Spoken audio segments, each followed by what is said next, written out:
Tar.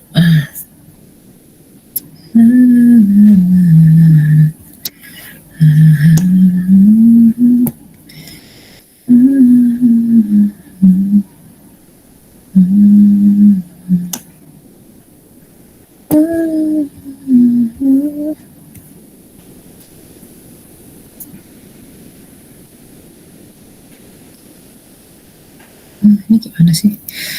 Aduh, laptop pinjem gini. Baik, kita buka dulu teman-teman dengan berdoa terlebih dahulu sebelum kita buka kuliahnya.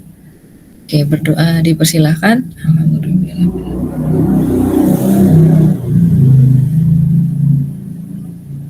Cukup. Apa kabar teman-teman semuanya? Semoga baik ya.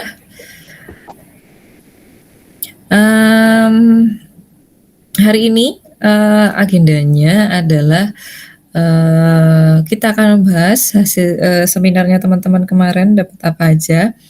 Lalu kemudian ada materi lanjutan. Nah, kita bahas itu lalu itu sambil lihat resamnya teman-teman. Kemudian ada lanjutan materi untuk hari ini. Nah, sebelum kita sampai ke materi yang kemarin, sebelum saya yang nunjuk maksudnya, adakah teman-teman yang mau cerita apa yang didapat dari proses ikut seminar online kemarin dengan Mbak Arum dan Bu Kinai? Siapa yang kira-kira mau sharing?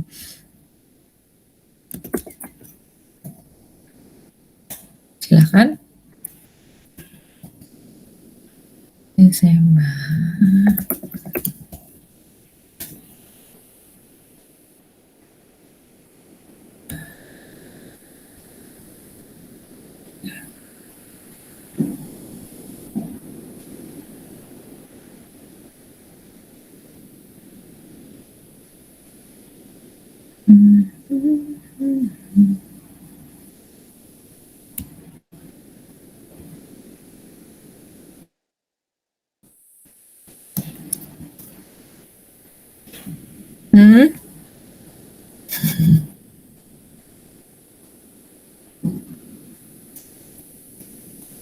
Siapa yang mau sharing dulu?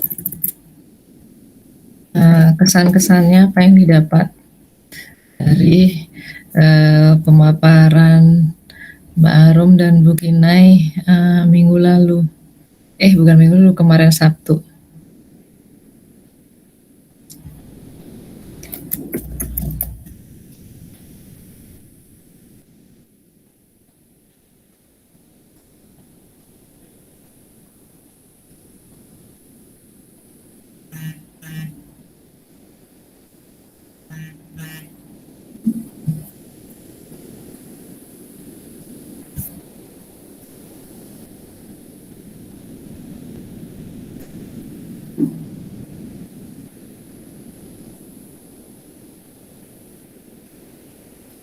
Ada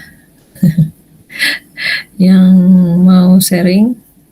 Oh, nunggu dipanggil ya. Baiklah, kalau misalnya nunggu dipanggil.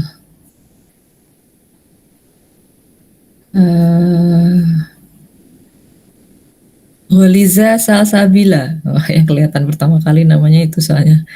Goliza Salsabila, silahkan berbagi pengalaman dirimu.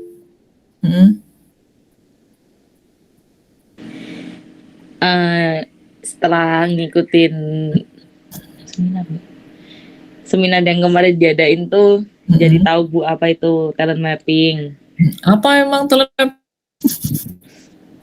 Ntar Bu buka catatan dulu Bu.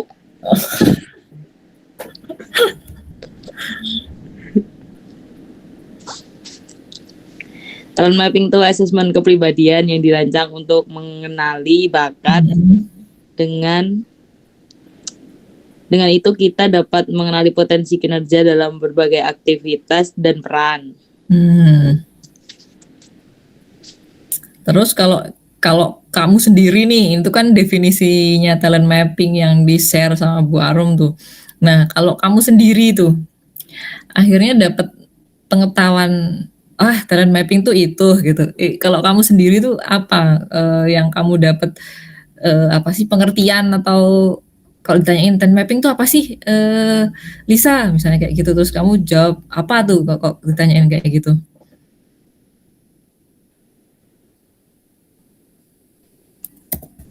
Apa tuh? Ini masih sama, Golisa. Bentar Bu, masih mikir Bu. Oh.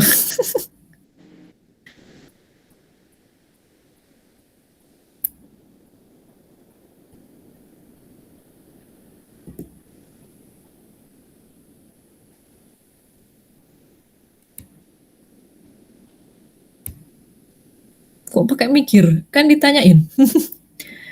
Habis apa ikut seminar talent mapping? Talent mapping apaan nih, Sa? Gitu.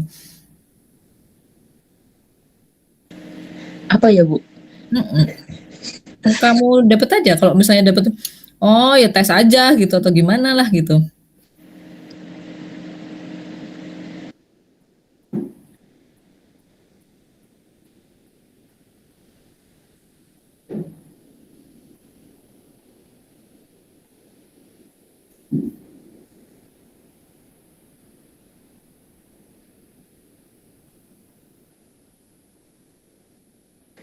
Ya itu tuh ini loh Bu, apa namanya? Kayak tes-tes gitu yang buat ngenalin bakat gitu, buat menggali potensi kita di bidang kita gitu loh Bu.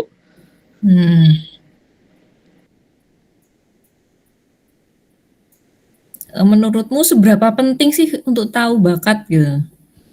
Nah, sekarang Lisa pilih temennya siapa yang mau jawab pertanyaan ini. Seberapa penting sih bakat itu?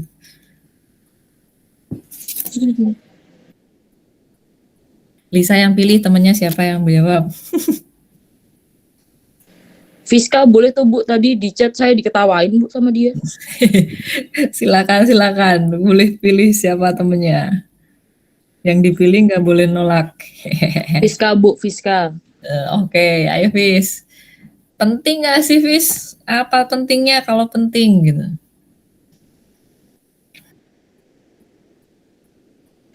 Untuk dapat menghasilkan sebuah prestasi, Bu.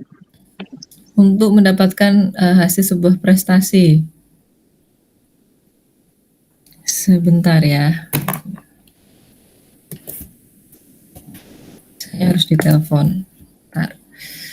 Aduh, kok telepon tengah gini ya?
Baik, kita lanjutkan.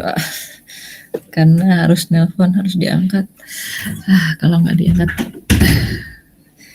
nanti bermasalah. Oke, Fiska, karena bakat itu penting buat kita untuk supaya kita nanti mungkin apa ya bahasa kalau bahasanya Mbak Arum nanti bisa sukses kayak gitu. Seperti itu ya. Oke, bahasanya.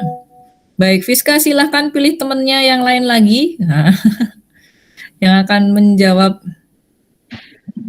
pertanyaan. Mbak Norma Pratiwi, Bu. Oke, Mbak Norma, masih bersama kami bergabung di sini.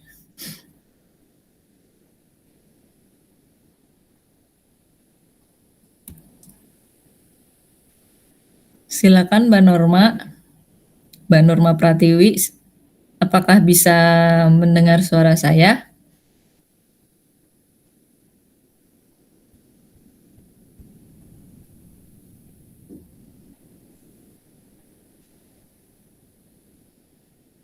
Halo Mbak Norma. Oh, Mbak Normanya masih bobo. Mungkin bobo siang. Yang lainnya Mbak Fiska. Mungkin Mbak Salsabila Yashifa, Bu. Silakan Mbak Salsabila. Oh, Mbak Normanya ada. Tadi saya kepental, Bu, sinyal saya jelek. Walah, ya. Ini tuh ada someone wants to join this call tapi nggak masuk-masuk dari tadi. Baik, Mbak Norma, pertanyaannya. Kalau dari kemarin yang dipaparkan oleh Bu Arum gitu, yang keingat selain tadi bahwa pentingnya bakat, talent mapping itulah tes bakat dan itu penting buat kesuksesan gitu. Kamu pahamnya gimana? Bagaimana kamu memahami kaitan antara tahu bakat dan kemudian bisa berakibat atau bisa berdampak kepada kesuksesan atau keberhasilan? Pemahamanmu seperti apa setelah kemarin mendengarkan paparannya Mbak Arum? Baik, Bu. Kalau misalnya sepemahaman saya ya, Bu, kayak bakat itu kan yang kayak kita milikin ya, Bu. Jadi mungkin untuk yang bikin kita penunjang gitu, Bu, penunjang karir kita kayak gitu. Sehingga bisa mencapai kesuksesan kayak gitu, Bu. Kalau sepemahaman saya kayak gitu. Oke. Silakan Mbak Norma bisa pilih temennya siapa yang berikutnya. Restu Aulia, Bu. Mbak Restu Aulia. Oke. Silakan Mbak Restu. Ya, Bu. Nah, tadi kan katanya bakat itu bisa menunjang seperti itu ya kalau menurut Mbak Norma. Nah, kalau Mbak Restu gimana ceritanya? Apakah orang mesti tahu bakat dulu baru kemudian sukses atau dia ketika dia sukses baru bisa diketahui bakatnya dulu? Baru bisa diketahui bakatnya.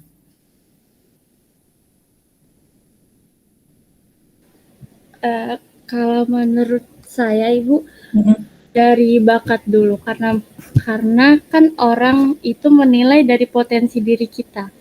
Kalau misal kita memiliki potensi di suatu bidang, pasti orang akan menyoroti gitu potensi kita. Berarti misal di situ ada bakat kita dan orang itu misalnya suka sama bakat kita. Jadi dari situlah adanya jalan kita untuk mencapai perjalanan menuju kesuksesan. Itu menurut saya, Bu.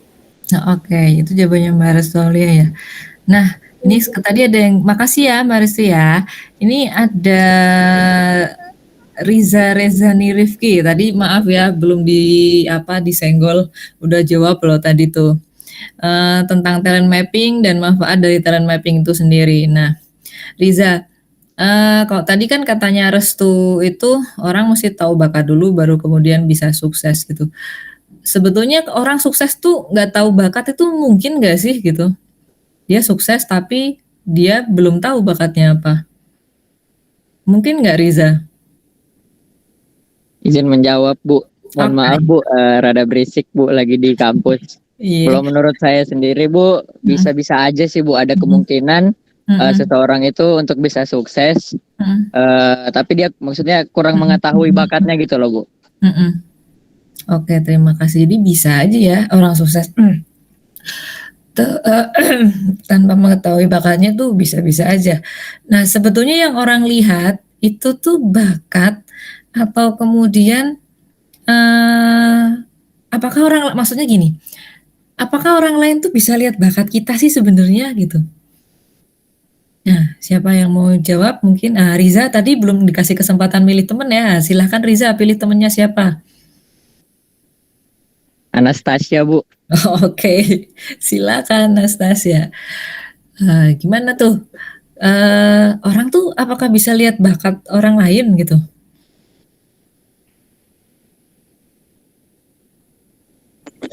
Baik, izin menjawab Ibu. Mungkin menurut saya mungkin bakat orang lain tuh bisa terlihat dari kemampuan dia sehari-hari gitu loh Bu, yang menonjol gitu. Tapi untuk bakat orang lain secara spesifiknya mungkin diperlukan tes atau semacamnya gitu Bu.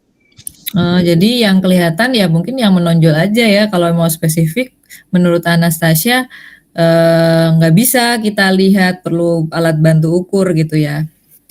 Iya, Ibu. Baik teman-teman, terima kasih ya atas responnya teman-teman. Saya mau ngecek aja gitu dari yang sudah teman-teman dapatkan kemarin belajar talent mapping. Apa namanya, cerita tentang talent mapping yang disampaikan sama Mbak, tuh tiba-tiba lupa namanya. Aku bener-bener mikir apa sih. Kemarin yang udah teman-teman ikutin lah gitu kan. Nah itu kira-kira apa aja yang didapat dari teman-teman belajar di talent mapping itu. Dari yang sudah teman-teman sampaikan,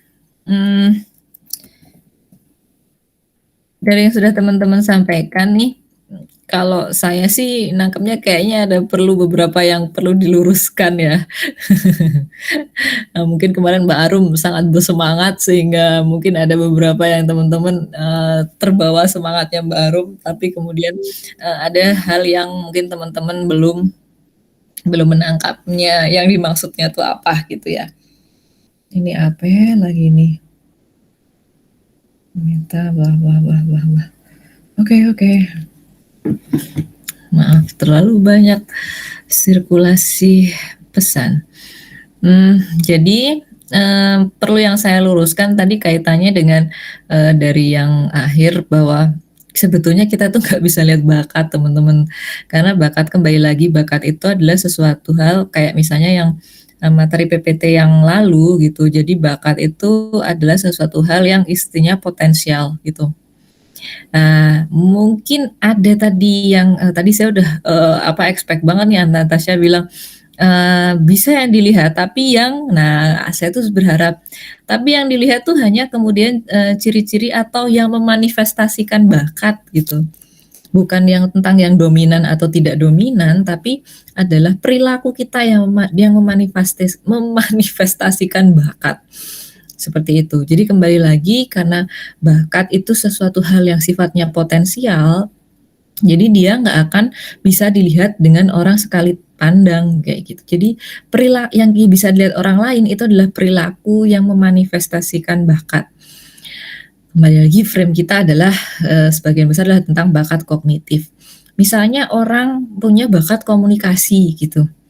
Kita tuh nggak bisa lihat bakat komunikasi, tapi yang bisa kita lihat adalah kemampuan dia ketika berkenalan dengan orang, tata cara dia mengatur kata-kata, intonasi, kemudian kosakata, diksi atau pemilihan kata yang dilakukan. Itu yang kita kemudian mengatakan, wah dia pinter ya komunikasinya gitu. Kemudian bagaimana dia memulai komunikasi, bagaimana dia menghubungkan antara gerak tubuh, gestur, lalu kemudian seseorang tersebut kemudian melihat mimik atau raut dari lawan bicaranya dan kemudian bisa merespon dengan tepat, dengan kata-kata yang tepat. Itu kemudian kita mengenalnya dengan, oh dia berbakat ya dalam berkomunikasi gitu. Tapi kita sebetulnya juga nggak tahu kalau dia nggak ngomong, dia nggak kemudian memulai suatu percakapan, itu kita nggak tahu, tapi kita kemudian bisa mengatakan, oh dia berbakat ketika dia mulai menunjukkan dengan perilakunya. Sehingga kembali lagi, bakat itu ada suatu hal potensial yang kita nggak bisa lihat kasat mata gitu, tapi kita bisa melihat manifestasi dalam bentuk perilaku-perilaku. Nah, itu yang kemudian dikatakan sebagai aktualisasi bakat gitu. Nah, ini yang saya garis bawahi ya, gitu. Nah, kadang, nah kalau kemarin dikatakan Mbak Arum, nah inget tuh namanya tuh kan, tadi tiba-tiba lupa dan sekarang ingat lagi. Oke, terkadang teman-teman itu kontributor apa sih? Terkadang kita itu merasa atau tidak kalau kemarin Mbak Arum ceritakan, kadang orang itu tidak merasa kalau dia berbakat tertentu gitu. Karena toh orang lain juga nggak tahu karena dia nggak termanifestasi dalam perilakunya, dia juga tidak pernah melakukan itu gitu.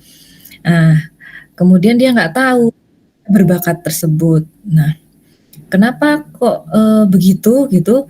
Ya kembali lagi nggak termanifestasi. Tapi sebetulnya, nah ternyata dia punya bakat, ketahuannya dengan alat ukur yang tadi disebutin sama teman kita juga.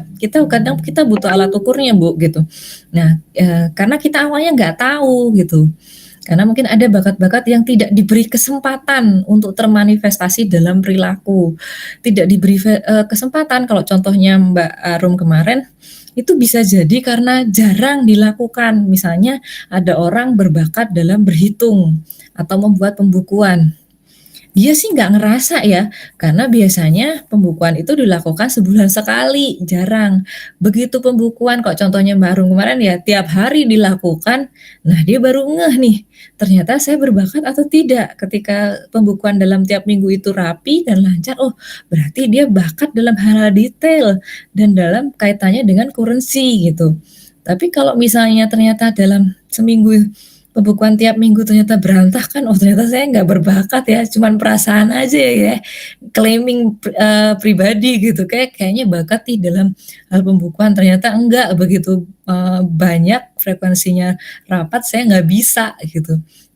Tapi kalau misalnya jarang-jarang saya bisa, nah bisa jadi kebalikannya seperti itu.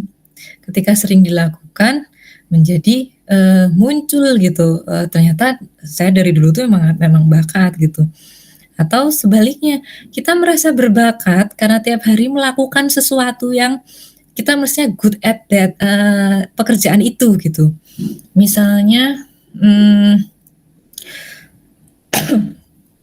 misalnya dia kerja sebagai asisten di misalnya di minimarket gitu, kan bagus dalam merapikan misalnya, merapikan ini tiap hari ngerapiin barang dagangannya, misalnya di Indomaret apa di Alfamart atau mungkin di mana lah gitu. Nah, saya kayaknya bakat dalam hal merapikan gitu. Tapi bisa jadi itu karena kita nggak tahu, ternyata setelah diakses sebetulnya biasa aja sih, cuman karena sering melakukan jadi tampak berbakat seperti itu. Sehingga kembali lagi, memang perlu dilakukan untuk bisa mengoptimalkan bakat yang kita punyai, itu perlu dilakukan assessment. Nah, harapannya dengan tahu bakatnya apa, bisa dioptimalkan dan bisa sukses, nanti kan seperti itu. Nah, kalau misalnya nggak diketahui bisa sukses juga nggak Bu? Bisa sih gitu. Jalan sukses mah banyak ya gitu.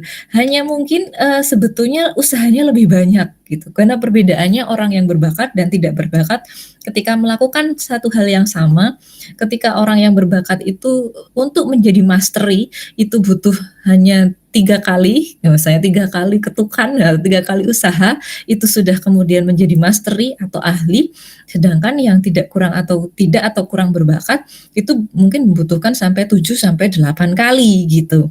Itu pun kualitasnya belum tentu sama, bisa jadi yang cuma 3 kali mencoba atau 3 kali melakukan ini sudah mastery, sedangkan yang ini 7 atau 8 kali itu belum tentu sampai mastery gitu.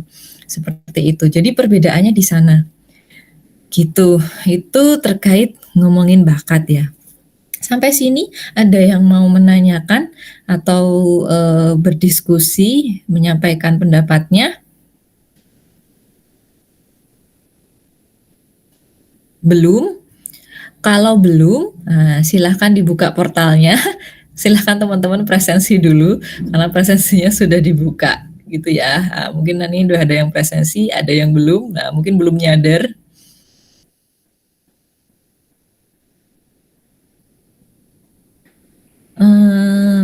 Ada yang namanya Siska Julistiani?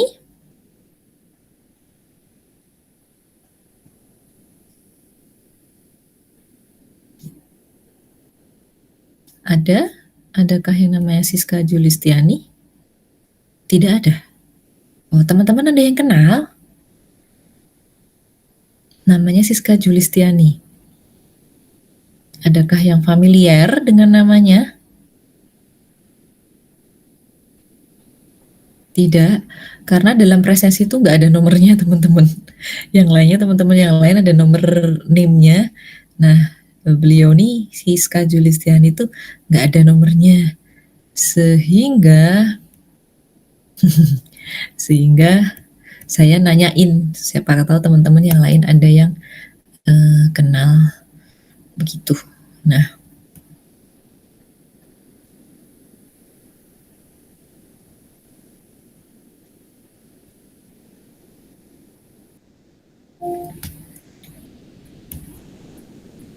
oh ini dia Mbak Siska.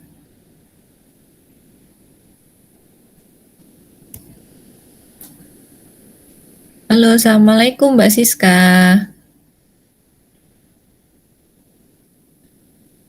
Waalaikumsalam Ibu. Waalaikumsalam. Iya, Mbak Siska, mohon maaf nih, saya cuma nanya. Dirimu ikut yang mahasiswa yang MBKM ya atau bukan? Bukan Ibu. Karena NIMU tuh belum ada Mbak Siska. Jadinya, atau berapakah NIMU supaya karena di portal nggak ada NIMU. NIMU berapakah Mbak? 21 Mm-mm. 000 Mm-mm. 13298. Oke, nanti saya cek lagi ya. Karena di portal saya nggak ada nomor NIM-nya, karena kita ada beberapa mahasiswa MBKM yang masuk di beberapa mata kuliah gitu. Kok seingatku kok TBM kok enggak ya gitu. Cuman siapa tahu gitu. Oke, terima kasih Mbak Siska. Baik, kita lanjutkan teman-teman. Jadi begitu soal si bakat ini, dan memang tidak selalu kalau mau sukses harus tahu bakatnya, tapi memang akan memudahkan kita untuk memilih jalur untuk keberhasilan ketika kita lebih mengenali diri kita. Nah, salah satu cara untuk mengenali diri adalah dengan tahu bakatnya gitu. Nah, kok pertanyaannya, apakah saya dulu tes bakat sebelum ngambil jurusan? Iya, saya dulu tes bakat sebelum ngambil jurusan karena bingung ya, jurusan teh banyak ya. Iya, dan kebetulan orang tua saya bukan lulusan sarjana, jadi nggak tahu jurusan macam-macam, sehingga mungkin kalau untuk diskusi terkait jurusan apa yang baiknya sesuai dengan minat dan bakat saya, orang tua saya merasa kayaknya nggak ngerti lah ibu sama bapak, Mbak, ya udah silahkan ikut tes aja gitu. Kebetulan di sekolah saya ada penawaran, terus jadi saya ikut. Kalau dulu saya begitu gitu, dan memang kalau di tes bakat memang bakat saya lebih cocok untuk jurusan ini kayak gitu. Karena jelas meskipun saya pengen masuk teknik, tapi ternyata nilai teknik saya nggak bagus gitu. Jadi mau dipaksa kayak apa, skor saya adalah rendah, sangat rendah, persentilnya paling rendah. Jadinya ya sudahlah ya, paksa kayak mana lah. Ya, oke. Kita lanjut, saya izin share screen. Ada yang mau nanyain lagi tentang si talent mapping itu? Ada yang mau diperjelas? Mungkin saya bisa bantu ulangi menjelaskan dari yang disampaikan Mbak Arum kemarin. Adakah?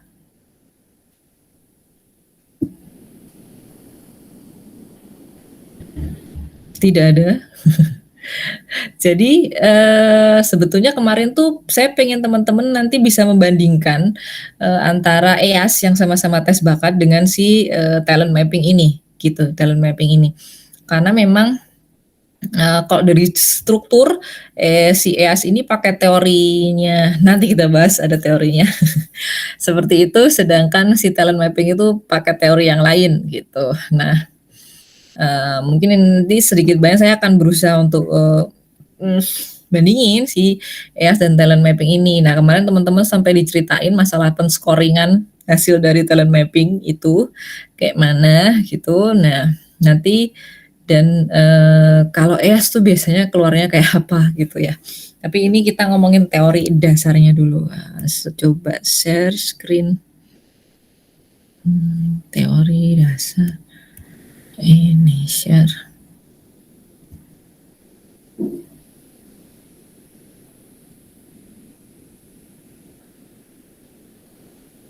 Baik.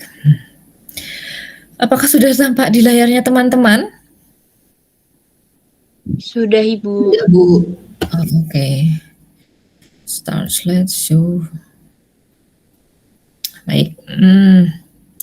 Begini, jadi kita ngomongin teori ya. Jadi saya akan berbusa-busa tentang si teori ini.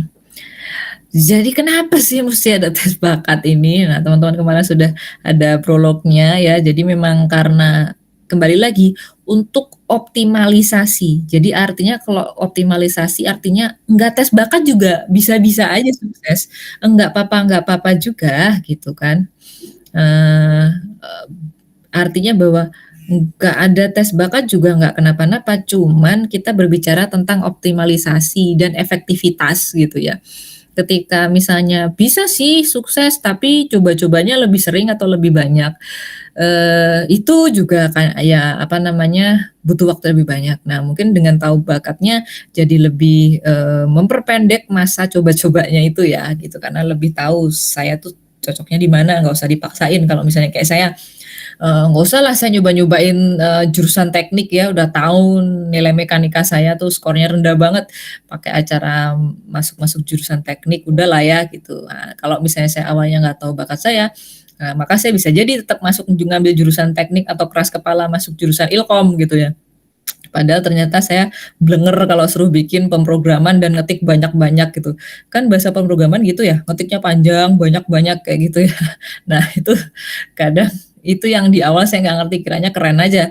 Tapi ternyata, nah kayaknya saya nggak mampu nih yang model-model begitu. Nah ini saya ketahui lebih awal, sehingga saya tidak berbelok ke arah sana dan memilih mempersempit pilihan kepada hal-hal yang berkaitan dengan kemampuan yang memang saya miliki gitu. Jadi kalau misalnya itu udah tahu skornya rendah ya udahlah ya gitu, saya nggak ngambil itu. Terus apa ini? Nah, ketika kita ngomong intelijensi sama bakat gitu, nah kenapa sih mesti bedanya apa sih gitu ya intelijensi sama bakat? Bukannya semua juga ya, apalagi kalau bakat kognitif kan yang diobrolin sama aja sih Bu gitu. Dan kemudian kalau saya tes bakat itu juga ada tes intelijensinya Bu. Gitu.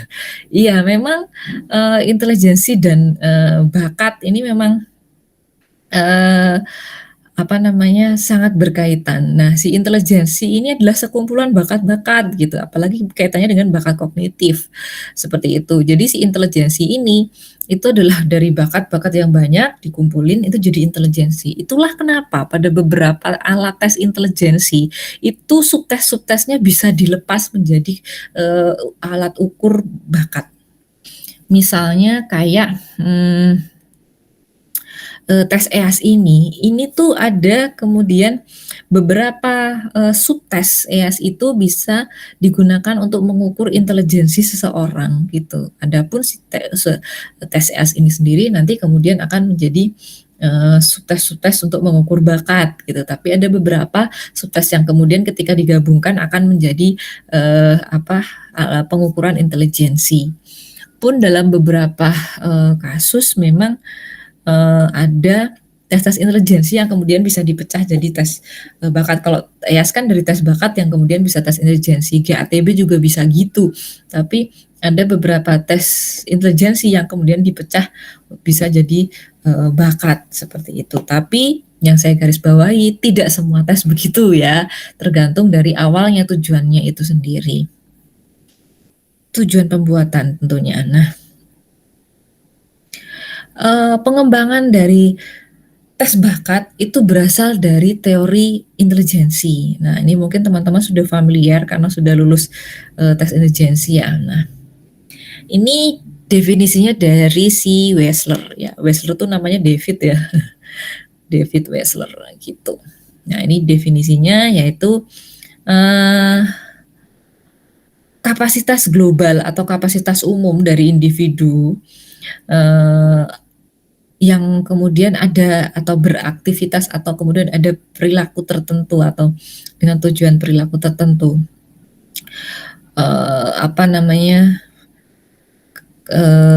Kesimpulannya, jadi untuk intelijensi ini memang kalau menurut David Wechsler gitu, dia itu akan ada tujuan tertentu gitu. Jadi tidak lalu kemudian kalau misalnya kita paham itu adalah tentang kecerdasan. Oke, kecerdasan itu akan menjadi sesuatu yang bermakna ketika itu ada tujuan tertentu, mengarah kepada satu perilaku atau tujuan tertentu. Ketika tidak ada tujuan lalu kemudian bias atau menyebar random gitu yo, dia tidak akan bermakna seperti itu.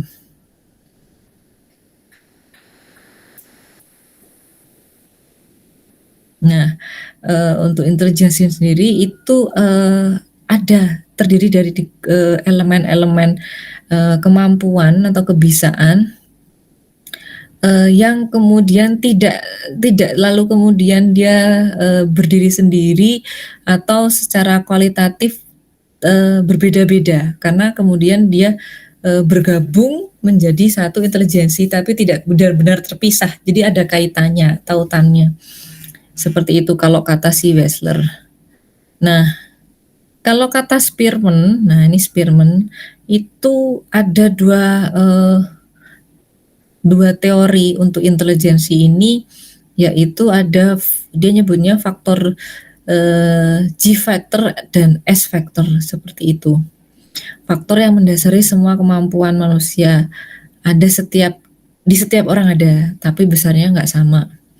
Itu kalau yang G factor. Kalau yang S factor ada pada satu individu satu dengan yang lain dan nggak sama. Di satu orang ada, di yang lain nggak ada gitu. Kalau yang specific factor. Kalau yang G factor semua orang punya, tapi besarannya nggak sama. Nah, contohnya tuh kalau G factor tuh kayak kemampuan memori. Memori, semua orang punya memori, tapi kapasitas memori masing-masing orang berbeda. Ada yang ingatannya sangat kuat sampai ada istilah semacam photographic memory ya. Kalau misalnya teman-teman pernah tahu ada photographic memory, itu saking kuatnya ingatannya. Tapi ada yang kemudian tidak memiliki ingatan sekuat itu gitu. Jadi itu ada G factor, ada S factor. Nah, kalau S factor, nah ini mungkin di satu orang ada kemampuan musik yang kuat gitu. Misalnya bisa mampu misalnya biola gitu, bisa menggunakan alat musik biola, lalu kemudian mahir seperti itu. Nah, di orang yang lain enggak gitu. Enggak sama sekali, itu ada gitu. Nah, kemampuan musik tuh sangat rendah, hampir enggak ada. Itu specific factor gitu.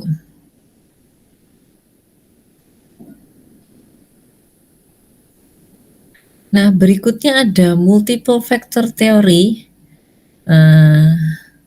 Itu kalau katanya multiple factor theory, T.L. Kelly yang mengeluarkan itu intelijensi terdiri dari berbagai faktor yang banyak dan luas gitu. Jadi hingga saat ini tidak ada kesepakatan sih sebenarnya tentang berapa jumlah faktor yang ada dalam intelijensi.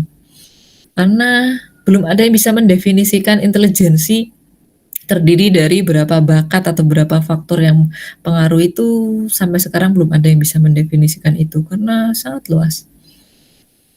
Nah, untuk yang multiple factor teorinya Kelly tadi, itu kalau menurut Kelly itu ada 3 faktor utama yang sebetulnya dia nggak bisa berdiri sendiri gitu. Mereka saling terkait, yaitu ada verbal, numeral, dan spasial. Kalau teman-teman ngecek semua tes bakat dan tes intelijensi pasti ada ini, kemampuan verbal, numeral, dan kemampuan spasial seperti itu. Mau jenisnya macam-macam atau verbalnya berapa, numbernya berapa, dan spasialnya berapa, tapi pasti ada komponen ini, meskipun subtesnya lebih dari 3 ya tentunya, tapi ada komponen verbalnya, numerikal, dan spasial. Nah, ini kalau yang ini tadi ada multiple factor theory dari Kelly, yang ini multiple factor theory dari Thurston, beda orang. Nah, tahun 34 Thurston melakukan penelitian dan menghasilkan 13 faktor intelijensi. Ini agak banyak nih, kalau Kelly tadi 3, dia ada 13, nambahnya 10 ya. Kalau dari analis faktornya si Thurston itu nggak ada kaitannya intelijensi dengan teorinya Spearman gitu, yang ada faktor J dan faktor S tadi. Thurston merekomendasikan bahwa individu harus dideskripsikan dengan profil kemampuan daripada memberikan pada single index intelijensi gitu. Maksudnya di sini adalah dibandingin nyebutin kamu IQ-mu sekian gitu, IQ-mu 120 misalnya seperti itu, menurut Thurston itu akan lebih bermakna ketika bisa mendefinisikan kecerdasan atau kemampuan orang dengan dia bisa apa, seperti itu. Misalnya dia memiliki memori yang kuat, dia memiliki kecepatan pemrosesan informasi yang cepat dan sebagainya, itu jauh lebih bermakna dibandingin nyebutin kamu IQ-nya 120 kayak gitu. Ini maksud dari statement yang di sini. Nah, pada tahun 47 Thurston mengeluarkan hasil penelitian tentang higher order factor. Ya, ini di slide berikutnya. Kemungkinan adanya faktor G setelah melakukan reanalisa data dan mengekstrak G sebagai faktor utama. Nih, ini berikutnya. Nah, nih, ini 7 faktor diinterpretasi dan disebut sebagai primary mental abilities-nya dari multiple faktornya Thurston. Jadi ada spasial, kemudian ada perceptual, yang di bold yang ini ya.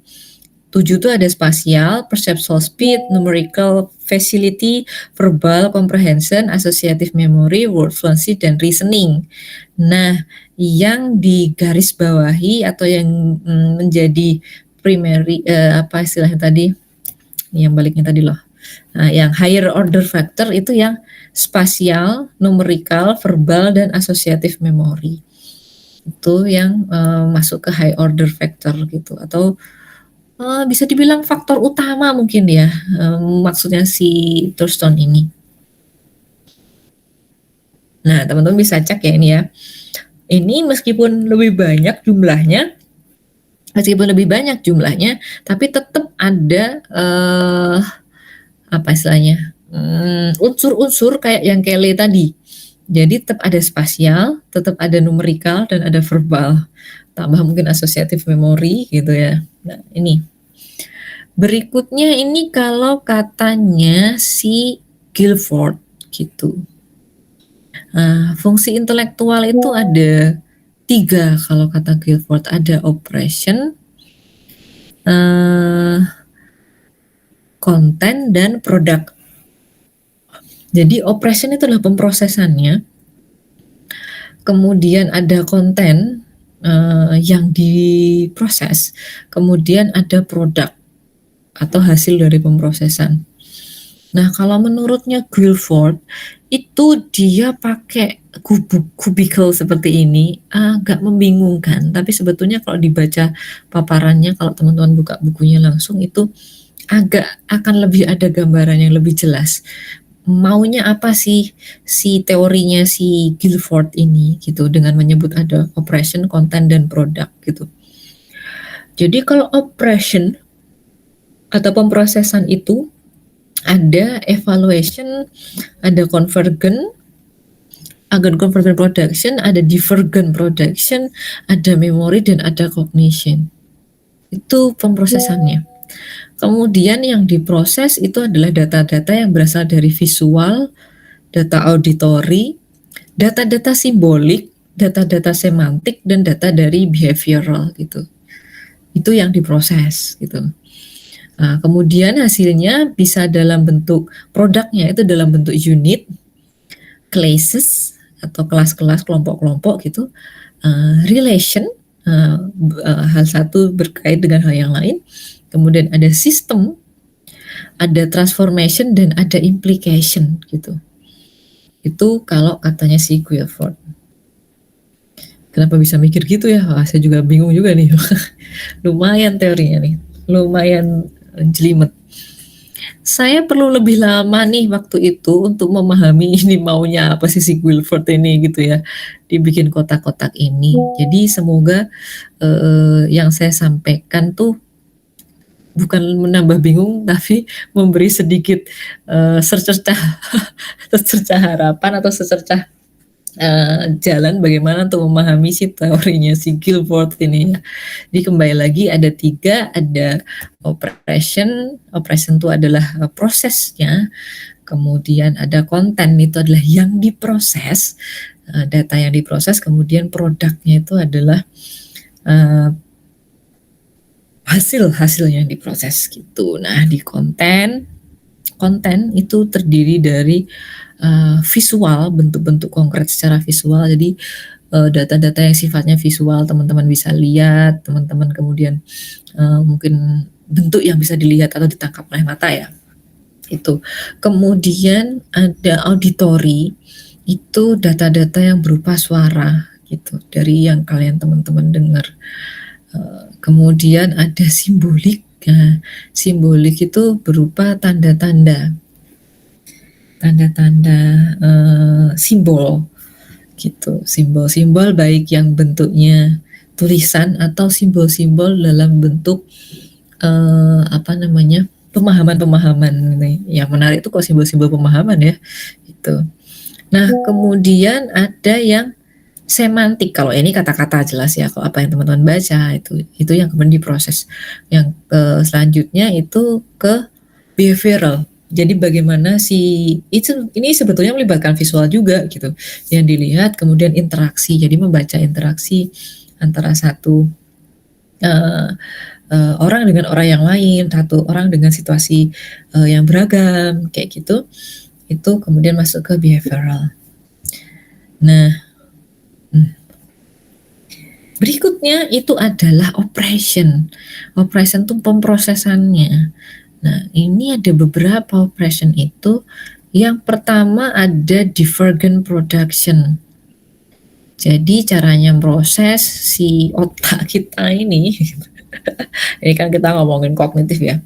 Si otak kita ini jadi proses mulai dari data-data kita olah, kita urutkan itu dari intinya, lalu kemudian menyebar gitu, membuat alternatif logis. Jadi yang utama kemudian menyebar. Konvergen, ini ketika data-data yang sudah masuk ke otak kita itu kita kumpulkan, kemudian kita ambil kesimpulannya. Itu konvergen. Itu berbeda dengan divergen. Divergen kita ambil satu data, lalu kemudian mungkin diperluas lagi.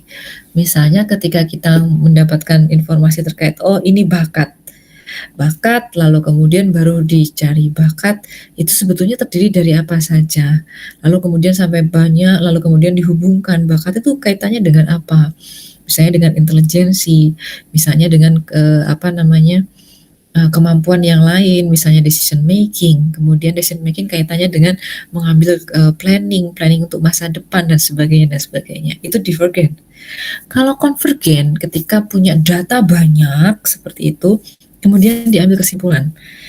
Ketika secara random kita mendapatkan data, misalnya kayak ada memori, verbal, semantik, numerikal. Macam-macam kemampuan ini disimpulkan ini adalah bakat secara kognitif gitu. Nah, itu adalah cara berpikir konvergen. Berikutnya evaluation, membandingkan, kemudian mengambil kesimpulan. Ketika misalnya nih kalau perempuan ya misalnya tuh punya informasi diskon banyak tuh di Shopee gitu misalnya ya. Kemudian mulai membandingkan dan mempertimbangkan. Oh, jam sekian tuh ada diskon live show ini, produk ini, diskon live show produk itu. Tanggal berikutnya diskonnya lebih banyak gitu. Tapi jamnya tengah malam misalnya. Nah, itu yang dinamakan membandingkan, mempertimbangkan, kemudian ngambil kesimpulan kayaknya saya ngambil ini aja deh gitu, mengambil keputusannya. Nah, itu evaluation.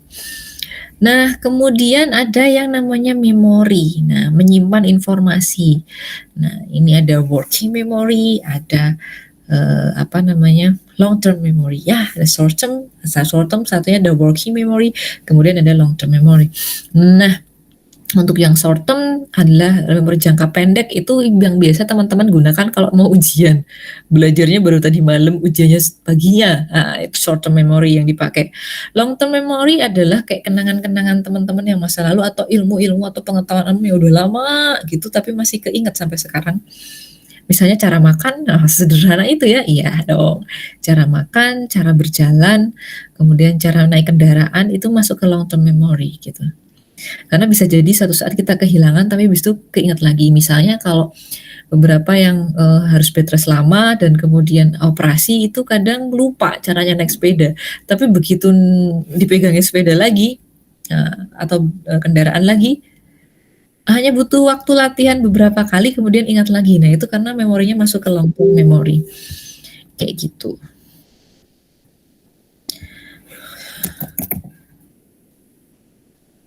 Berikutnya tiba-tiba hilang teman-teman, mohon maaf. Ini cognition. Nah, sebuah reaksi yang banyaknya sebuah reaksi yang banyaknya atau saking banyaknya terjadi ini apa sih? Sebuah reaksi dari banyak yang terjadi secara spontan dan sadar. Sebuah reaksi yang banyak terjadi secara spontan dan sadar gitu. Nah, reaksi yang banyak artinya itu bereaksi terhadap data-data yang ada gitu ya, merespon. Nah, bahasanya itu merespon dari data-data yang ada, tapi sifatnya spontan dan sadar. Sadar artinya nggak ngelindur ya gitu. Jadi mimpi bukan gitu maksudnya, tapi ketika dalam kondisi paham, sadar gitu, terus kemudian dia merespon dari informasi-informasi yang masuk. Itu adalah cognition. Nah, untuk produk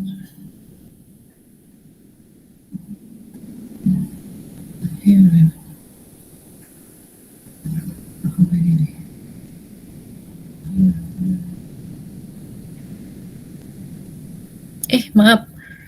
Ini kepencet teman-teman, kepencet ke portal. Nah, untuk produk itu ada unit. Unit itu bisa karakter atau satuan kayak gitu ya. Unit, karakter atau satuan, kemudian tadi ada kelas atau kelompok-kelompok, bisa orang, huruf. Ini karena bentuknya kadang data tuh kayak kata-kata atau tulisan ya, jadi didefinisikan oleh si Guilford ini huruf gitu ya. Kemudian ada relation lebih ke hubungan antara bagian-bagian dari informasi gitu. Jadi relation di sini tidak melulu adalah kaitannya dengan satu individu dengan individu yang lain, tapi lebih kepada hubungan antara satu data dengan data yang lain.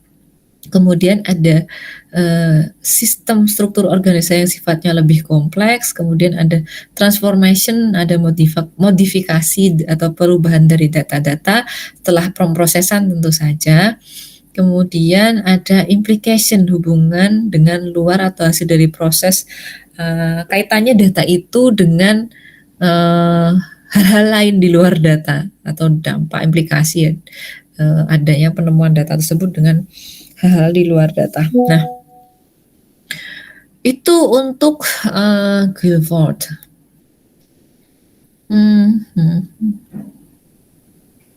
Nah, Kalau ini katanya Vernon gitu, ini lebih muda ya.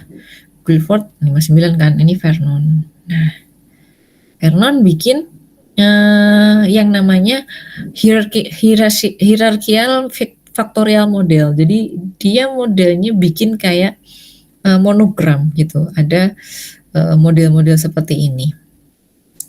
Nah, seperti itu ya. Nah, di sana ada G factor atau general kalau di sini. Kemudian ada verbal educational, nanti di situ dibagi menjadi verbal, number, terus yang practical itu ada mechanical information, spatial, dan manual. Manual tuh bukan manual terus kayak kita beli AC apa, beli kulkas terus ada manual book, enggak gitu. Tapi manual ini adalah pengukuran terhadap kemampuan kita menggunakan tubuh kita. Biasanya seringnya tangan ya. Jadi ada beberapa tes misalnya yang mengukur kecepatan tangan misalnya seperti itu, atau respon tangan. Itu ada beberapa tes seperti itu, nyebutnya manual. Nah, kalau di teorinya Vernon yang kedua, jadi general terus turun satu tingkat, itu mereka nyebutnya major group factor. Terus untuk yang ini subnya lagi verbal, number, kayak gitu-gitu, itu nyebutnya minor group factor. Nah, di bawahnya lagi, subnya lagi itu yang dinamakan sebagai specific factor. Seperti itu kalau katanya si Vernon. Jadi ada 4 G factor, major, minor, dan specific factor. Ini berarti sejalan dengan teorinya Spearman di awal, ada general factor dan ada specific factor. Ini sejalan dengan teorinya Spearman. Nah, ini yang lebih jelas lagi. Ini bagainya di bukunya Mbak Aswara nih, psikologi intelijensi. Di bukunya, kok dulu bukunya warna merah, cetakan yang baru warnanya apa ya? Kok aku kayaknya gak lupa. Gitu ya, ini ada jadi general dibagi 3, akademis, induksi, dan praktis. Untuk akademisnya dibagi ada creativity, verbal, dan numerikal. Praktisnya ada spasial, mechanical, perceptual, dan psikomotor. Kemudian di creativity ini ngomongin di Indonesiain tau gak sih, luwes, lancar, elaboratif. Padahal sebenarnya awalnya tuh luwes itu maksudnya tuh kalau lancar tuh apa ya bahasa Inggrisnya, kayaknya lebih luwes tuh kayak adaptif sebetulnya, adaptability. Kemudian lancar apa ya bahasa Inggrisnya, bukan lancar yang apa ya, ini tuh sekarang di bahasa Indonesia jadi bingung saya mah, suka lupa. Ntar kok tak inget nanti aku kasih tahu. Verbal itu ada bakat clerical, subnya, kemudian gabungan antara numerical dan spasial tuh ada matematik, karena matematik ada ruang bidang, itu spasial. Tapi juga ada hitung-hitungannya, itu numerical gitu. Nah, kemudian ada psikomotorik, itu ada gabungan antara spasial dan mechanical, itu ada technical. Gitu. Ntar luas tuh ada adaptif, lancar tuh bukan smooth, apa ya, lupa gue. Di bahasa Inggrisnya lebih bingung bahasa Indonesianya ternyata. Oke, nanti kita cari lagi ya yang bahasa jelasnya. Aku kok malah bingung kok misalnya di Indonesiain. Pertanyaannya kemudian, bakat itu apa gitu ya, bakat itu apa sih gitu. Nah, tadi udah dibalas nih. Kalau katanya Bennett gitu, ini definisinya. Tadi udah ada dijawab tuh. Kalau katanya Freeman ini gitu. Nah, konsep bakat sendiri itu lebih baru ya teman-teman, lebih baru saya bilang, karena pada awalnya dimulai dari si intelijensi dulu gitu. Jadi intelijensi dulu, ngomongin tentang apa sih intelijensi. Tadi kan ya tahun-tahunnya ya, Spearman tuh kan tahun-tahunnya tahun kakek nenek moyang gitu ya, tahun 1900 berapa, kayak berasa belajar sejarah kan. Tapi ya gitulah, teori yang sekarang itu pasti berkembang dari teori yang sebelum-sebelumnya. Nah, si bakat dalam artian ini kemudian didefinisikan atau kemudian dibahas secara spesifik, itu itu ya di sini gitu. Ada teorinya Bennett yang baru tahun 52 gitu, mungkin seumuran sama kakek nenek kalian gitu. Kemudian ada Freeman dari tahun 76, nah mungkin orang tua kalian gitu ya, kelahiran tahun ini gitu. Jadi ini lumayan agak baru dalam artian teori yang membahas ini secara spesifik ya. Nah ini semakin baru lagi. Ini ada teorinya Gallup. Nah ini pola pikiran, perasaan, perilaku yang bersifat alamiah muncul berulang-ulang. Nah sebentar teman-teman. Muncul berulang-ulang yang dapat digunakan dan dikembangkan secara produktif. Gitu. Nempel kamu.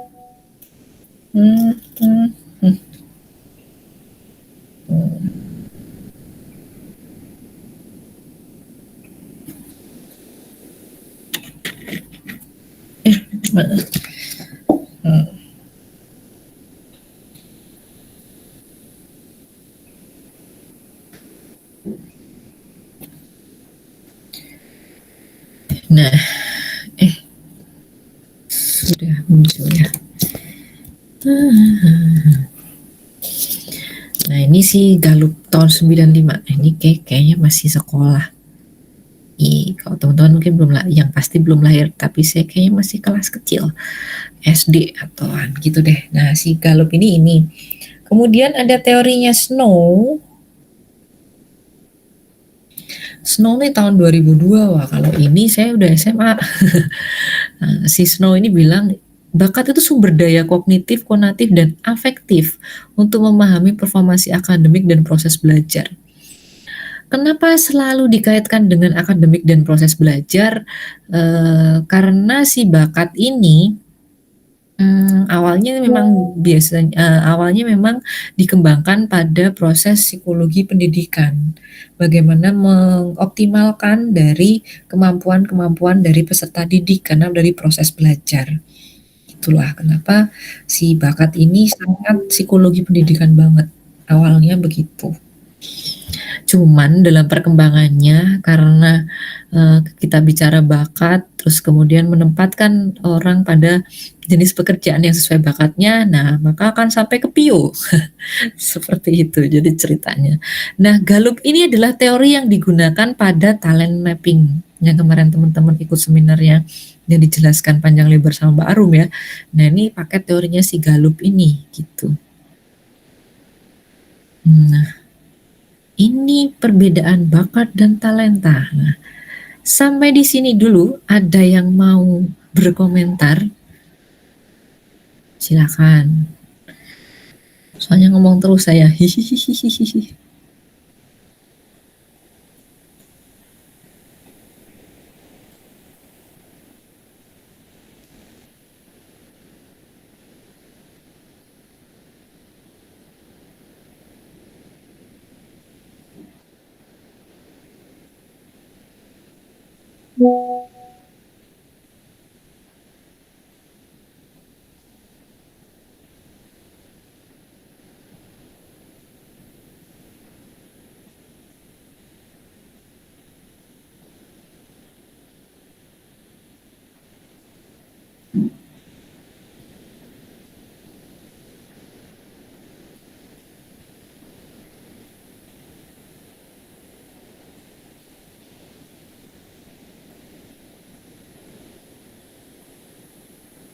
Ada mungkin?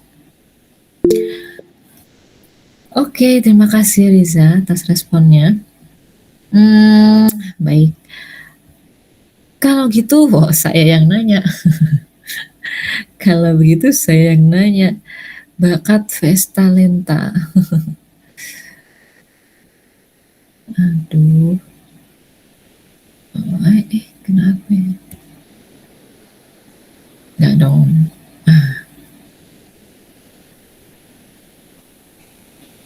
Ini kaitannya sama si talent mapping kemarin gitu. Jadi apa bedanya si aptitude test atau tes bakat dengan talent mapping yang kemarin teman-teman pelajari gitu. Tes bakat itu mengungkap aspek kognitif dan karena mengungkap aspek kognitif, jawabannya ada benar dan salah gitu. Karena misalnya ngitung numbering ya, kalau ngitungnya salah ya berarti jawabannya salah gitu ya. Jadi ada jawaban yang salah. Nah, untuk talent mapping ini dia sistemnya adalah dengan self-report. Berisi kumpulan pernyataan tentang aktivitas-aktivitas yang dikelompokkan berdasarkan bakat tertentu. Self-report itu kalau saya nanya, teman-teman sudah pernah ngambil EPPS belum?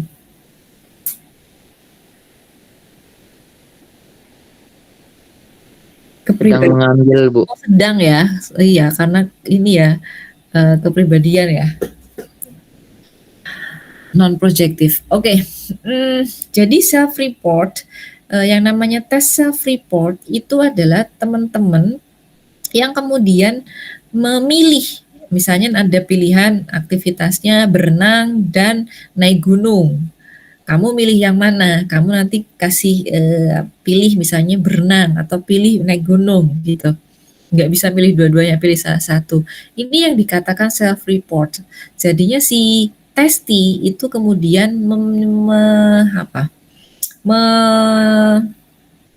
membagi pilihannya kepada lembar jawaban yang nanti akan di scoring oleh asesor seperti itu atau scorer gitu.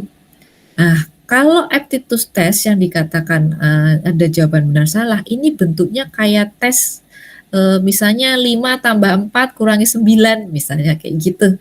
Nah, berarti kan ada jawaban benar salah. Ini yang dimaksud dengan aptitude test. Nah, kalau talent mapping lebih seperti pernyataan yang kemudian respon. Setuju atau tidak setuju kayak gitu. Itu kaitannya dari slide bagian ini. Nah, untuk talent mapping sendiri itu nanti penscoringannya, nah kemarin seperti yang sudah disampaikan sama Bu Arum, penscoringannya nanti adalah kemudian mengelompokkan jawaban mana yang paling banyak, itu adalah ada yang kaitannya dengan bakatnya teman-teman kayak gitu, yang paling sering disebut. Nah, mungkin teman-teman kemarin juga sudah melihat paparannya bahwa ada nanti yang kemudian berwarna merah dan ada yang kemudian berwarna hitam. Nah, yang berwarna merah ini yang paling sering dipilih, berarti artinya dia memang dominan pada bakat tersebut. Sedangkan pada bakat yang berwarna hitam itu paling jarang dipilih, berarti dia sama sekali atau mungkin paling sedikit lah bakatnya di bidang tersebut gitu. Itu mungkin yang bisa diceritakan. Adakah pertanyaan mungkin dari teman-teman sekalian? Ini habis tuh slide-nya. Adakah teman-teman yang mau ditanyakan terkait bakat ataupun talent mapping?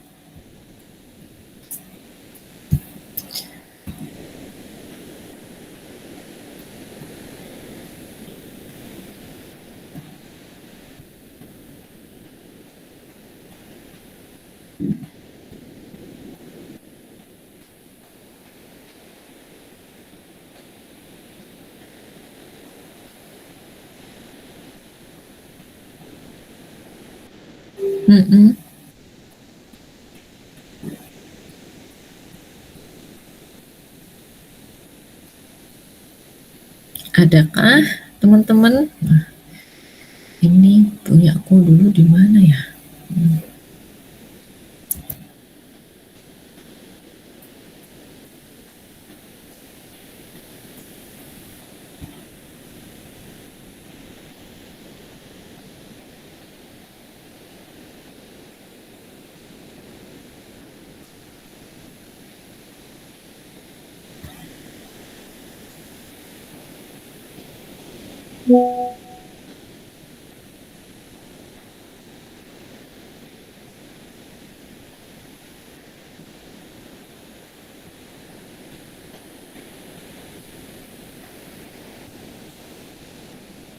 Oke, tidak ada. Nah, ini saya coba mengulik memorinya teman-teman barangkali kemarin lupa.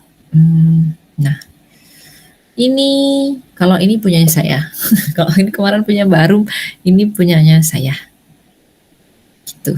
Nah, ini ya mungkin tadi yang saya katakan kalau di talent mapping itu ada yang merah, ini yang dominan seperti itu. Kemudian ada yang ini ada PSP dan ada PSS. Kalau PSP itu artinya adalah di sini. Di sini PSP personal strength potensial dari bakat. Kalau personal strength statement PSS itu emang dari pengakuannya saja. Nah, ini kalau saya kayak gini, nih yang merah-merah ini ada di sini ya.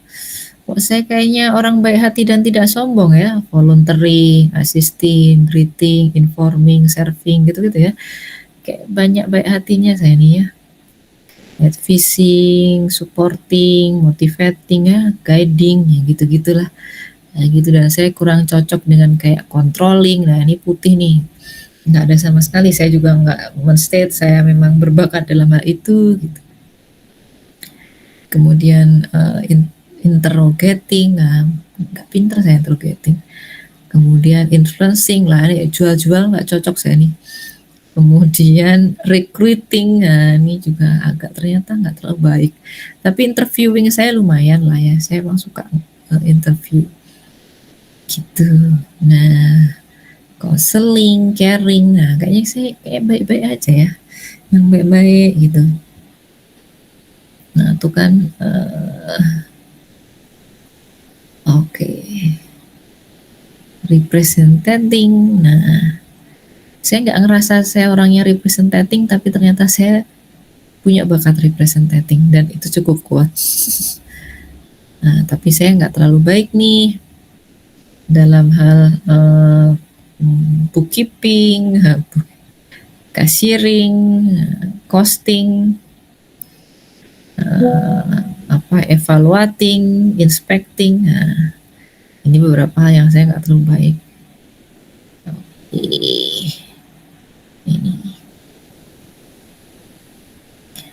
Ini hasil strength typology-nya juga gitu. Tuh, nanti akan begini kalau di talent mapping hasilnya gitu.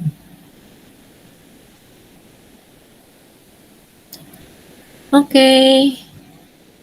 Sampai di sini ada lagi yang mau berkomentar teman-teman?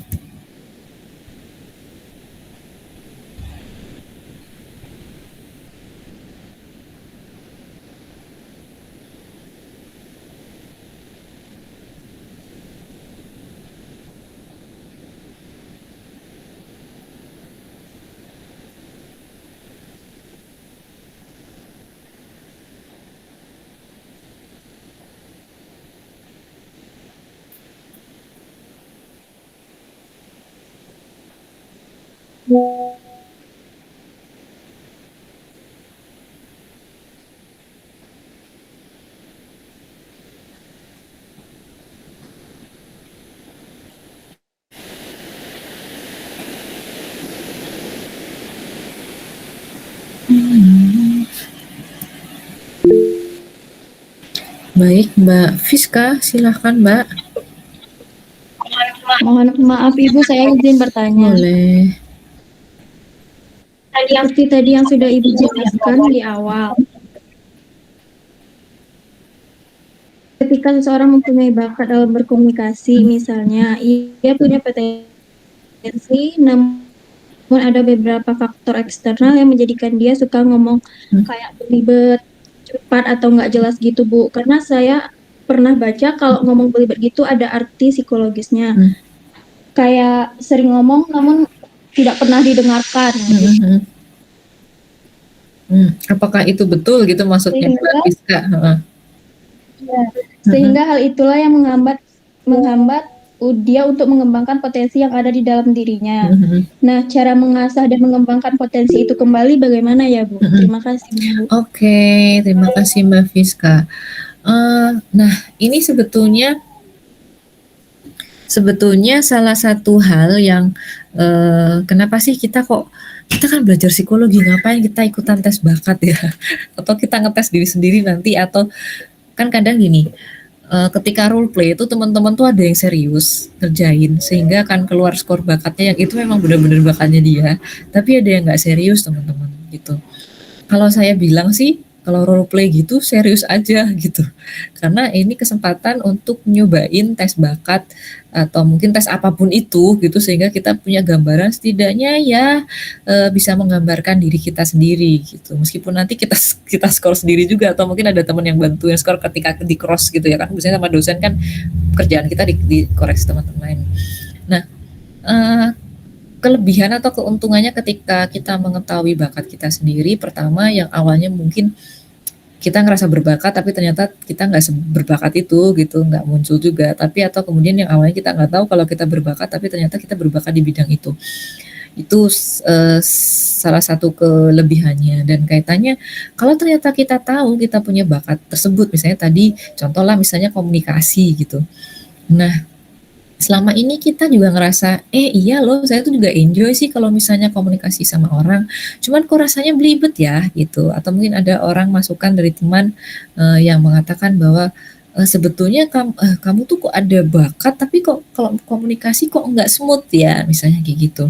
Misalnya tadi kayak misalnya mungkin dalam prosesnya punya pengalaman yang kurang positif atau dan lain sebagainya. Kalau saya bilang sih Mbak Fiska gitu, kalau kita alirannya psikologi positif gitu, kita akan melihat sesuatu dari sisi positifnya aja. Ya udah, berarti memang kita perlu untuk diberi ruang untuk berlatih. Nah, kalau misalnya dalam proses kehidupan kita yang lalu itu kita mungkin punya pengalaman yang kurang positif sehingga misalnya kayak komunikasinya tidak lancar atau mungkin belum lancar karena mungkin belum diberi kesempatan seperti itu, ya sudah gitu. Karena kita sekarang sudah tahu ternyata kita berbakat di bidang itu, ya kita optimalkan gitu.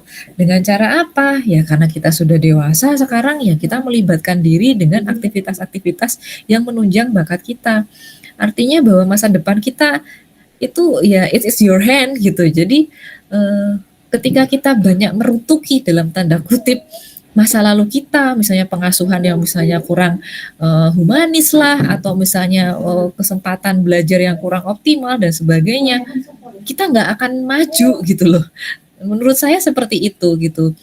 Oke, fine, kita memang mungkin punya kondisi pengasuhan yang kurang optimal, terlepas dari mungkin orang tua kita yang mungkin belum punya pengetahuan atau berbagai hal dalam kondisi yang membuat itu tidak optimal.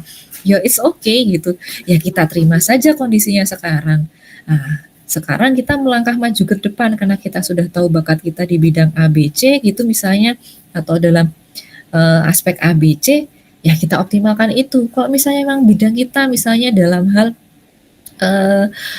misalnya secara verbal gitu, kita mudah untuk memilih kata, diksi dan kalimat dan sebagainya, dan kita enjoy with that, ya udah kita ngikutin saja aktivitas, misalnya mencoba berlatih misalnya copywriting misalnya, atau hal yang lain yang kaitannya dengan komunikasi secara verbal seperti itu, atau mungkin komunikasi oral gitu, misalnya belajar menjadi public speaking misalnya kayak gitu. Nah, itu kita memberi kesempatan diri kita untuk berkembang karena kita sudah tahu bakat kita kan gitu ya. Gitu, berbeda kalau misalnya ternyata kita sampai hari ini masih questioning gitu. Jangan-jangan kita aku berbakat atau misalnya kayak gitu. Nah, sebetulnya kenapa kok untuk saya bilang kalau misalnya teman-teman punya kesempatan untuk mengetahui bakatnya atau role play, udahlah teman-teman serius, jangan main-main ketika role play. Sekedar untuk mengetahui posisi kita di mana, itu untuk kebutuhan teman-teman sendiri sebenarnya. Seperti itu kan, itu suatu kesempatan yang langka ya gitu. Maksudnya teman-teman tuh dikasih kesempatan buat belajar sekaligus mengenali diri sendiri gitu. Nah, sekaligus jadi bayarnya bisa pakai dua double gitu kan, bisa untuk bayar kuliah dan bayar untuk ngetes gitu, bisa untuk ngetes diri sendiri. Mungkin kok saya sih lebih begitu ya Fiska. Jadi kita setelah tahu kita bakatnya apa, kalau misalnya ternyata aku bakatnya ini tapi kok kemarin kok belum optimal, ya udah kita coba nih, kita kembangkan yang berkaitan dengan bakat tersebut gitu. terkait hal yang kemarin, ya itu bagian dari yang lalu. Toh teman-teman sekarang juga masih muda, masih punya banyak kesempatan untuk exploring kayak gitu. Terutama kalau misalnya teman-teman udah fix, udah tahu, oh saya bagus di bidang ini itu bisa dioptimalkan. Mungkin gitu ya Fiska. Semoga bisa menjawab pertanyaanmu seperti itu. Saya tidak bisa. Baik Ibu, terima kasih Bu. Ya, sama-sama. Nah, Bu, saya mau bertanya, jadi apakah teknik talent mapping ini bisa dilakukan sendiri tanpa adanya orang yang ahli, Bu? Gitu. Kalau tesnya untuk talent mapping ini karena tesnya computer based, Pristia, jadi pasti akan membutuhkan dari talent mappingnya gitu. Jadi sebetulnya ada kalau yang paket ininya, paket yang apa istilahnya lengkap, paket yang lengkap itu memang berbayar, tapi sependek yang saya tahu gitu, ada paket free-nya itu ada di websitenya talent mapping. Mungkin kalau teman-teman ada yang iseng buka ada website atau di IG-nya bisa dicari. Itu ada yang versi apa? Versi apa istilahnya? Like-nya gitu, bukan yang versi lengkap gitu. Itu di sana teman-teman bisa langsung mengakses mengerjakan kan karena dia computerized ya, computer based CBT gitu. Computer based test gitu. Jadi seperti itu nanti akan langsung keluar hasilnya. Hanya saja kembali lagi semua tes psikologi itu kekuatannya adalah diinterpretasi gitu.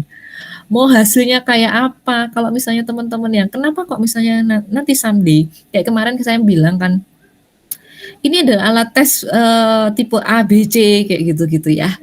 Itu bukan psikologi ya nggak apa-apa ngetes kalau dia bisa misalnya yang tipe A gitu. Tapi kalau teman-teman berbicara interpretasi itu hal yang lain gitu ya. Termasuk di sini adalah orang yang ahli di sini misalnya ahli yang sudah belajar talent mapping seperti itu ya hasilnya tidak akan cuma sebatas kamu baca, oh iya saya baik di sini kayak tadi yang saya kasih lihat ya hasilnya misalnya kayak gitu cuma bilang, oh iya saya bakatnya di sini sini sini. Tapi itu tidak cukup untuk kemudian membuat dinamika sebetulnya saya akan bagaimana ketika merespon situasi-situasi yang saya hadapi sehari-hari seperti itu.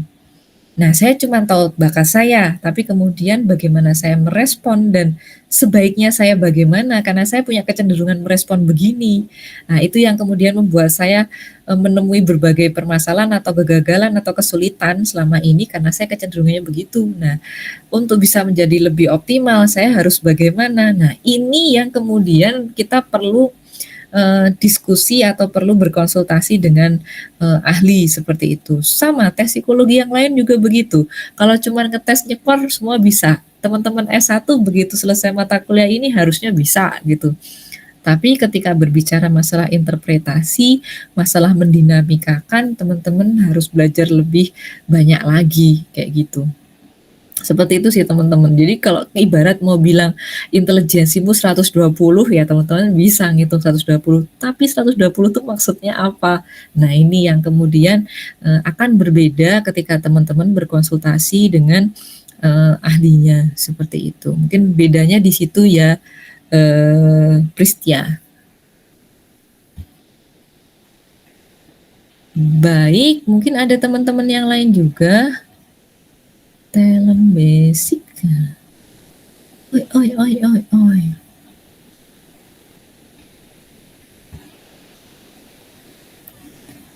Ada lagi teman-teman?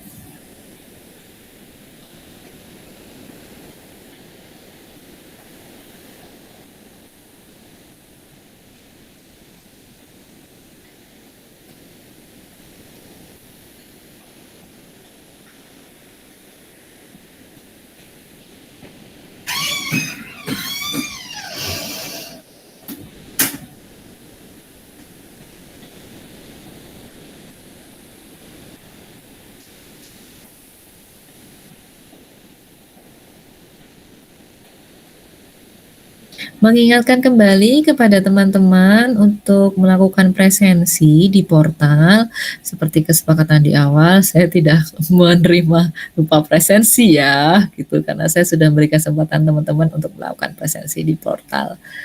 Jadi saya mengingatkan kembali teman-teman. Oke, kalau tidak ada pertanyaan, kalau tidak ada pertanyaan teman-teman,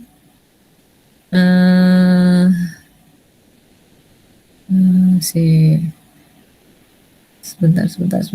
Kalau tidak ada pertanyaan, nah kita akan namanya siapa sih?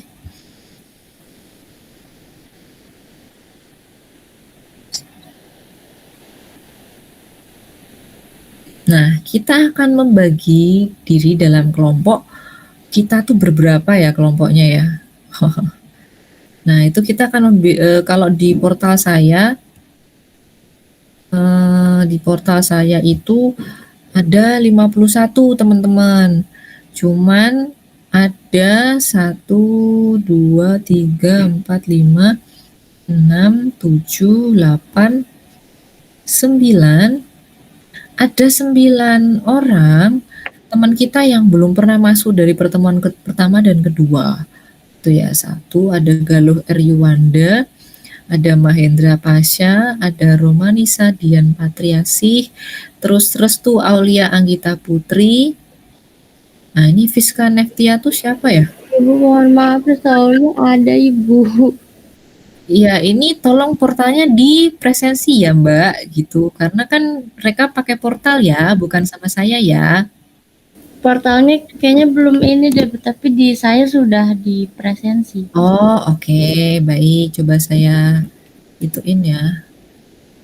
Fiska, oh iya, Fiska sudah. Jadi ini tuh ada, saya ulangi ya, ada Mahendra Pasha, ada Romanisa, terus ada, nah, Siska Juliastiani juga tolong ya presensi portal ya. Nanti karena saya tidak menerima revisi presensi portal ya Mbak. Sebelumnya maaf Bu, Iya. saya sudah buka portal dan di portal saya tuh nggak ada presensinya. Nah, ini karena di sini juga nggak ada nomormu, Mbak sayangku. Jadi mungkin bisa menghubungi TU ya, Mbak. Kenapa kok demikian ya, gitu. Sehingga nanti presensimu bisa segera diperbaiki ya, supaya tidak berlarut-larut di kemudian hari dan jadi merepotkan dirimu nanti, gitu ya. Mau segera ke TU. Soalnya kok di portal saya tuh nggak ada nomornya, Mbak Siska. Seperti itu. Oke, ada lagi mungkin teman-teman. Nah, kita akan membuat kelompok teman-teman.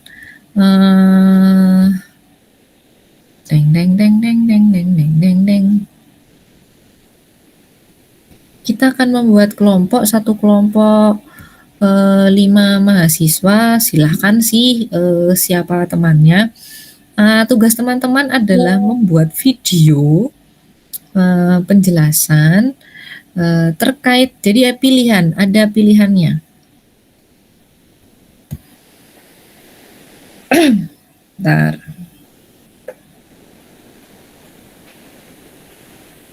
Jadi ada masing-masing bikin kelompok, terus boleh bikin video. Nah, videonya, materinya boleh pilih di antara 3 ini. Nah, ada tes psikologi, perbedaan dengan asesmen, syarat dan jenisnya, kemudian perbedaan intelijensi dan bakat, dan yang ketiga ada teori-teori intelijensi. Nah, silakan masing-masing membuat kelompok beranggotakan 5 orang. Nah, kan udah banyak tuh. Jadinya ini akan dikumpulkan akan dikumpulkan minggu depan. Jadi teman-teman mohon segera mempersiapkan, segera membagi kelompok, dan kemudian ini materinya sudah ada gitu. Nanti karena video, jadi silakan teman-teman mempresentasikannya di video kayak gitu, membentuk videonya gitu teman-teman. Nah, mungkin sebelum saya tambahin informasi, adakah yang mau ditanyakan? 5 orang terserah ya, terserah teman-teman, bukan saya yang bagi ya, terserah teman-teman. Dalam arti teman-teman bagi sama teman-temannya sendiri yang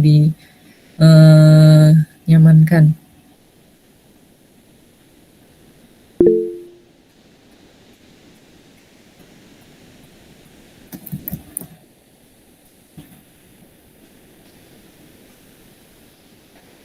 Ibu izin bertanya. Oke. Untuk ketentuan videonya ada minimal durasinya nggak ya, Bu? Videonya maksimal 15 menit aja ya. Kalau minimalnya saya kira nggak mungkin teman-teman presensi cuma semenit gitu. Jadi maksimal 15 menit ya, jangan kurang dari 5 menit aja sih gitu. Kayaknya kalau 5 menit juga nggak mungkin sih gitu. Itu sih Mbak Riza Febriana. Baik Ibu, terima kasih. Ini ada Riza Rezani dan ada Riza Febriana. Kok namanya banyak yang sama ya? Ini ada Restu Retnorena. Wah, namanya merek-merek. Ada lagi teman yang lain? Tidak ada. Oke, baik. Kalau tidak ada, kita akhiri kuliah kita pada siang hari ini. Videonya bentuk animasi atau bebas ya? Sebetulnya bebas aja sih, dalam artian mau animasi boleh, mau nggak animasi juga nggak apa-apa. Nanti saya akan kasih kesempatan buat ditampilkan di minggu depan seperti itu. Jadi kalau saya bilang sih mana yang lebih memudahkan teman-teman saja gitu ya, bikin yang semenarik mungkin sih, karena nanti kan juga untuk belajar teman-teman sendiri ya. Seperti itu. Apalagi videonya bentuk animasi. Oh ya udah aku balesin. Baik, saya